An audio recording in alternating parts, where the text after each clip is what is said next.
Am, ನೀವೊಬ್ಬ ಜನಪ್ರಿಯ ನಟಿ, ನಿಮಗೆ ಸಮಾಜದಲ್ಲಿ ಒಂದು ಸ್ಟೇಚರ್ ಇದೆ, ಒಂದು ಸ್ಥಾನ ಇದೆ. ಸ್ವಲ್ಪ ನಿಮ್ಮ ಸ್ಥಾನದಲ್ಲಿ ನಿಂತು ನೋಡಿದಾಗ ಬಹಳ ಈಸಿ ಅನಿಸುತ್ತೆ ಅವರಿಗೆ ಅಂತ ಎದುರುಗಡೆ ಇರೋರು ಹೇಳ್ತಾರೆ. ಶಿ ಈಸ್ ಅ ಸ್ಟಾರ್, ದುಡ್ಡಿದೆ, ಪ್ರತಿಷ್ಠೆ ಇದೆ, ಹಾಗಾಗಿ ಅವ್ರಿಗೆ ಇದು ಯಾವುದೂ ವ್ಯತ್ಯಾಸ ಆಗಲ್ಲ ಅಂತ. ಒಬ್ಬ ಸಾಮಾನ್ಯ ಯಾವಾಗಲೂ ಮಾತಾಡ್ತೀವಲ್ವಾ, ಶ್ರೀಮಂತರಿಗೆ ಏನು ತುಂಬ ರಿಚ್ ಇರೋರಿಗೆ ಏನು ತೊಂದರೆನೇ ಇಲ್ಲ, ದೇ ಕ್ಯಾನ್ ಡೂ ಎನಿಥಿಂಗ್ ಅಂತ ನಾವೇ ಹೇಳ್ತೀವಿ. I am not that rich actually. ನಾನೇನಾದ್ರು ಬಿಲಿಯನರ್ ಕ್ಲಬ್ಬಲ್ಲಿ ಸೇರ್ಕೊಂಡಿದ್ರೆ ಬೇರೆ ವಿಷಯ. ಯಾಕೆ ಈ ಪ್ರಶ್ನೆ ಕೇಳಿದೆ ಅಂದರೆ, ಇವಾಗ ಒಬ್ಬ ಸಾಮಾನ್ಯ ಹೆಣ್ಮಗಳು ತಿಂಗಳಿಗೆ ಒಂದು 15,000 ರೂಪಾಯಿ ಸಂಪಾದಿಸ್ತಿರ್ತಾಳೆ, ಒಂದು ಬಡ ಕುಟುಂಬದಿಂದನೇ ಬಂದಿರ್ತಾಳೆ. ಅವಳಿಗೂ ಹಿಂಗೆ ಅನ್ಸುತ್ತೆ, ಎಲ್ಲರಿಗೂ ಅನ್ಸುತ್ತೆ ಸಂಗಾತಿ ಬೇಡ ನನಗೆ, ಆದರೆ ನಂಗೆ ತಾಯ್ತನ ಬೇಕು ಅಂತ. ಅದು ಸುಲಭನಾ? ನನ್ನ ಸಂಗಾತಿ ಬೇಡ ಅಂತ ಹೇಳಲಿಲ್ಲ.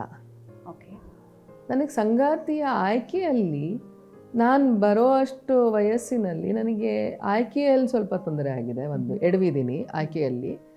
ಆಮೇಲೆ ಇದಕ್ಕೋಸ್ಕರ ಆ ಒಂದು ಕ್ವಿಕ್ ಆಗಬೇಕು ಅನ್ನೋವಂಥ ಒಂದು ರೆಸ್ಟ್ಲೆಸ್ನೆಸ್ಸಲ್ಲಿ ನಾನು ಸಂಗಾತಿಯನ್ನು ಹುಡ್ಕೊಳಕ್ಕೆ ಹೋಗಿದ್ದು. So I am not looking for a companion, I am just looking for a partner who can just give me and support me with this.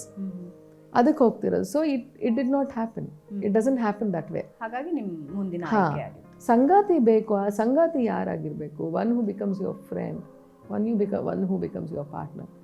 ಎಲ್ಲವನ್ನು ನಾವು ಅವರಲ್ಲೇ ನೋಡೋದಲ್ವಾ. ಸಾಂಗತ್ಯ ಅಂತ ಹೇಳಿದ್ರೆ ಏನು, ಸುಮ್ಮನೆ ಯಾವಾಗಲೂ ಏನು ರೊಮ್ಯಾನ್ಸ್ ಮಾಡ್ತಿರಕ್ಕಾಗಲ್ಲ. Life is not that always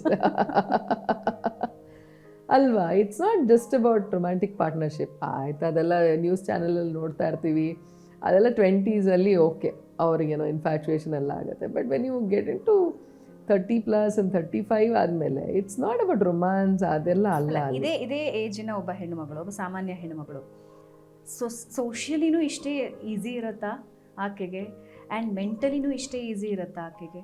you are a strong woman, ನೀವು ಒಬ್ಬ ಗಟ್ಟಿ ಹೆಣ್ಣುಮಗಳು, ಸ್ವಾಭಿಮಾನಿ ಹೆಣ್ಣುಮಗಳು. ಸೋಷಲಿ ನನಗನ್ಸೋ ಮಟ್ಟಿಗೆ ಯಾರಿಗೆ ಈ ಥರ ಹೆಸರುವಾಸಿ ಇರಲ್ಲ ಅವರಿಗೆ ಸೋಷಲಿ ಸ್ವಲ್ಪ ಸುಲಭ ಇರಬಹುದು. ಸುಲಭ ಯಾಕಂದರೆ ಅವ್ರ ಊರು ಬಿಟ್ಟು ಅವ್ರು ಬೇರೆ ಊರಿಗೆ ಬಂದರೆ ಅವ್ರನ್ನ ಗುರ್ತಿಸೋರು ಯಾರಿರಲ್ಲ, ಅಥವಾ ಅವ್ರು ಇಷ್ಟೊಂದು ಉತ್ತರಗಳನ್ನ ಹೇಳೋ ಅವಶ್ಯಕತೆ ಇರಲ್ಲ. It's a limited circle, it's not that this big a broader circle ಅಲ್ಲ, ಲಿಮಿಟೆಡ್ ಸರ್ಕಲ್. ಆದರೆ ಮಾನಸಿಕವಾಗಿ ಅವಳು ಏನು ಹೋಗ್ತಾಳಲ್ಲ, ಅಲ್ಲಿ ಕಾಂಪ್ರಮೈಸ್ ಆಗಲ್ಲ. ಅದು ಅವಳಿಗೆ ಇನ್ನೂ ಜಾಸ್ತಿನೂ ಆಗಬಹುದು, ಕಮ್ಮಿನೂ ಆಗಬಹುದು. You never know that. That's a complete different thing.